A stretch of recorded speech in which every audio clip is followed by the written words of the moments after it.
in match number 1 in 5th place with 1 PBA title, Dale Glenn. He'll meet 18-year veteran with 13 PBA titles, Wayne Zahn. The winner of this match meets the 3rd place bowler with 1 PBA title, Butch Soper. This match winner will meet the 2nd place bowler looking for his 1st PBA title, Steve Cook.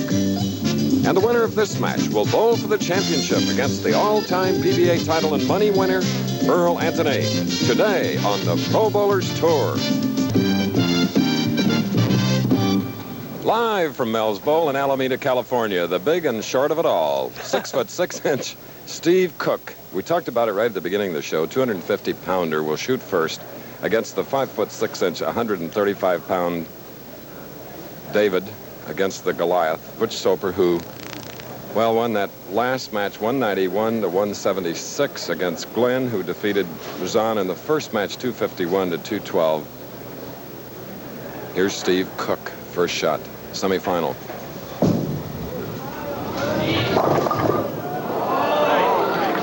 No, leaving the 3-9 on the left lane. Almost left the 3-7-9. Cook throws that tremendous power, speed, and hook. And if it finishes a little late, he's liable to leave most anything. I just hope that for the fans at home that Steve Cook hits a few strikes light in the pocket. Just watch the pin action this young man gets. All right. Now let's see if he can cover the 3-9. Winner of this 3rd match will go against the tournament leader, Earl Anthony. Nope. 9 through the 1st. Okay, not covering the double wood. That sharp break, you see that ball going cross lane, 3 going in front of the 9, and the ball not taking out the 9. It's been one of the problems for all the players here is making spares. Soper's still adjusting. He's looking down at the approach. He's trying to find the line. He's got through that first game, but still a bit confused. And leaving the bucket on the right side, Butch Soper. All 5 players in the top 5 were from the Western region, all in California or Washington. Well done. Here is the 8th frame.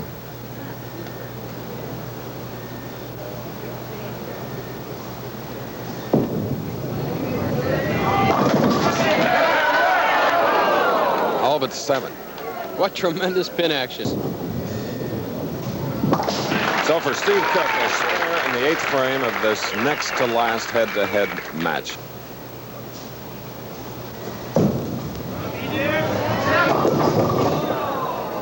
Leaving the 3.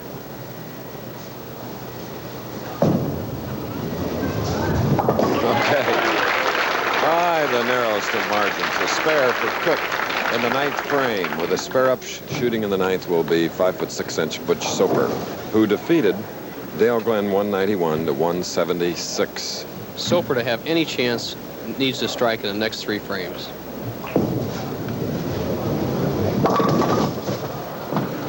Once again, he's high on the right-hand lane. Just high and light, high and light. Never did find a combination on that lane. This is our final head-to-head match in our live coverage of the Professional Bowlers Tour. Steve Cook, who defeated Butch Soper 196 to 174, will shoot first in an ultimate match against the great champion Earl Anthony. 2 lefties, Cook shooting on the left lane first.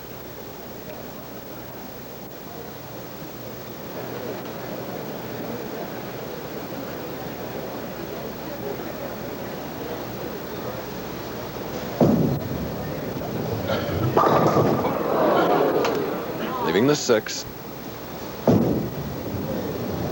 All right, Steve Cook marks with a spare in the 1st frame. Our regular time at 3:30 is in effect next week, too. 3:30 Eastern and Pacific, 2:30 Central for our live coverage in Grand Prairie, Texas.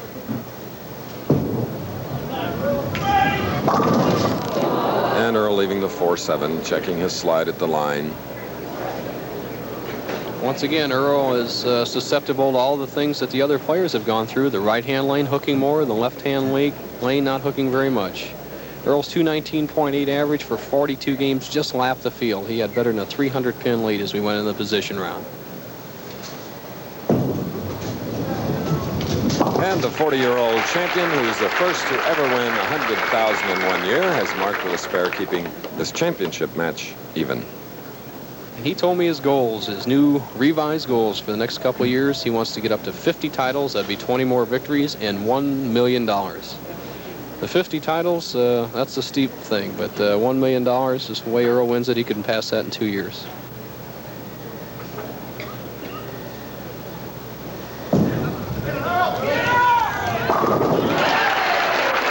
A smooth strike.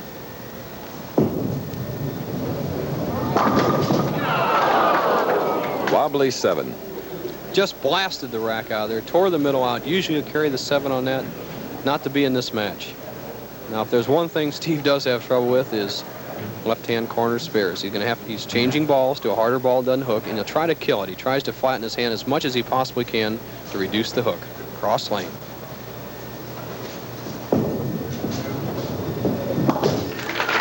Pair of spares.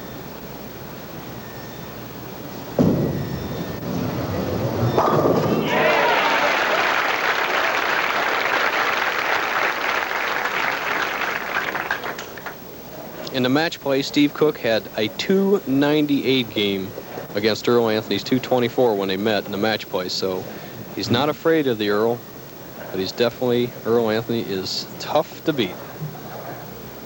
More pressure in this championship match. Hot lights, live television. And experience. Oh, so smooth. What a tempo with a double for Anthony. The delicate touch instead of trying to overpower him. Nice smooth roll. Let the pins do the work. Earl, 11-pin lead, can extend to 21 early in the match. Earl, who finished third last week in the Showboat Invitational.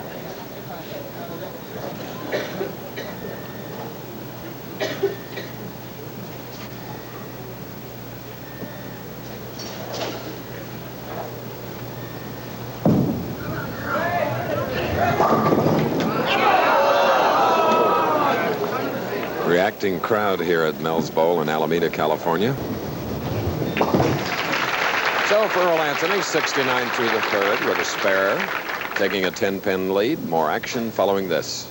Steve Cook, because we're running a little short on time, has bowled in the 4th and 5th frames with strikes. He has a 3-bagger as Earl Anthony gets ready to shoot now in the 5th frame.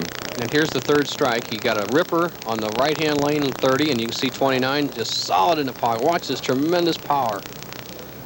See ya, pins. Earl Anthony trailing by 10. And with that brand new ball, leaves the 7-pin on the right lane.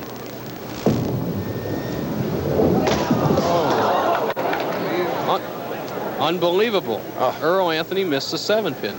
That is 3 times that he's missed a 7-pin in the last couple of TV shows, Chris. I was the benefactor in the Grand Prix of one of these shots. Earl had me locked up, missed a 7-pin on the right. Must have been going through his mind. And look at this, something you very seldom ever see. It's got to be a mental block. He just plain missed it. Threw it wide. He opened the door for Mr. Cook. Earl now trails by 22 pins. Shooting in the 6th frame of this final championship game. Gets them all with that shot. And here's a real chance for Steve Cook to blow open the match. You don't want to go down to the 9th or 10th frame against Earl Anthony, an experienced player who's always tough in the clutch. Cook can extend his lead to 32 pins through 6th.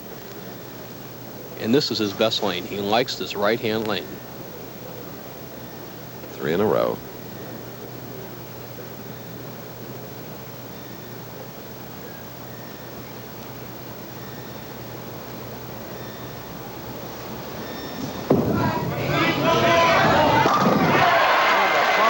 Four-bagger gives him a 32-pin lead as we replay the shot from the front and the back. Watch. Just poetry in motion. Reminds me of Billy Whaley, a big, strong man, has his body all under control. Tremendous swing. Watch his wrist at the bottom of that swing. You just cannot put any more power on a bowling ball and keep it under control. Leading by 32 pins. Now shooting in the 7th frame of this championship game.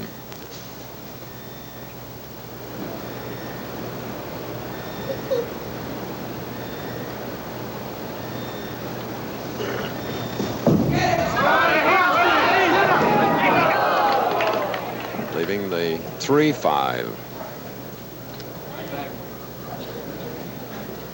Now watch the release of Steve Cook. He has what we call a high tracking ball. See the tremendous turn?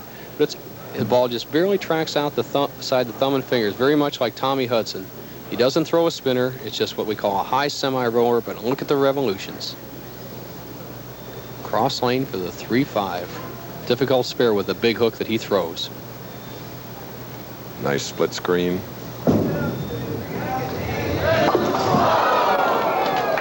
The penalty of the big hook. Just like that, 32-pin lead has dwindled to 8 as Anthony has doubled. He'll be shooting in the 8th frame here in our championship game. How these matches can turn around. If Cook had struck in the 7th frame, he'd have just about shut and closed the door on Earl, and Earl would have been a little downhearted. All of a sudden, 1 frame later, he can now take the lead.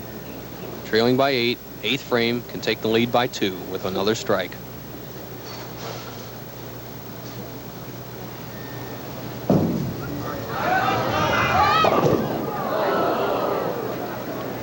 Once again, Earl has had the same problem that all 5 players have had today. Trouble on the left-hand lane. It just will not finish. And if you point it up, everybody says, well, why don't you throw it straight up at the pocket? Well, if you throw it up straight up at the pocket, the ball hooks too soon. That's what makes a lane tough. Now, the ball just lagging behind, not quite finishing. So now the 3, 6, and the sleeper 9.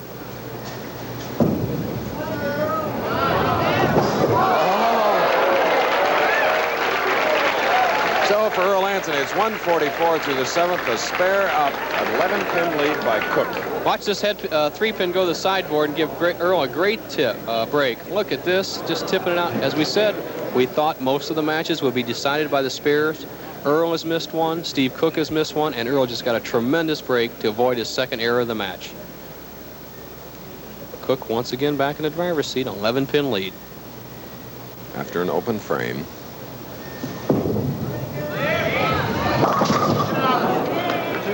And leaving the 2-4.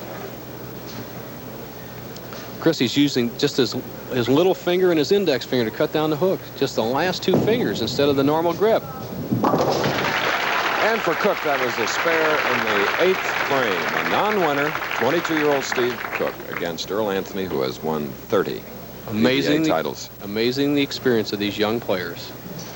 On that spare, Steve Cook used the index finger and what we call the baby finger. Couldn't quite get as much lift that way. Back to his regular ball, 9th frame, leading by 11.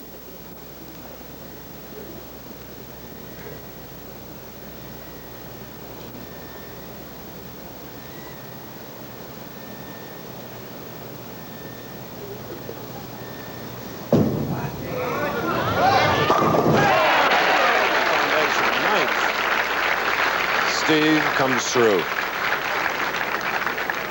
And what a sweet shot he threw there in the 9th. He put the pressure back on Earl, did not lose the pin count, and has now forced Earl Anthony to throw at least a double to get back in the match. Earl, trailing by 11, could go down to the very last ball. Last week, Earl finished 3rd in the Showboat Invitational. He was the tournament leader coming into our live coverage on the Pro Bowlers Tour.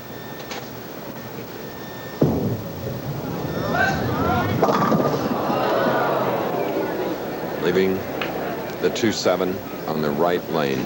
The contrast in style is showing up. Normally, a player who doesn't hook the ball much, like Earl Anthony, will like the tighter lane. He has struggled on this right-hand lane. That Steve Cook, who the big hook player, likes the right-hand lane, the hooking lane. The 3-7 is almost a must. Earl can still get a 212 out of this. He has opened the door. The best Earl Anthony can do is bowl a 201. He is trailing by 24 pins. Barely sliding by. Almost goes between them. Show you the sharp break. Had a little of everything here at the Ford Open in Alameda, California.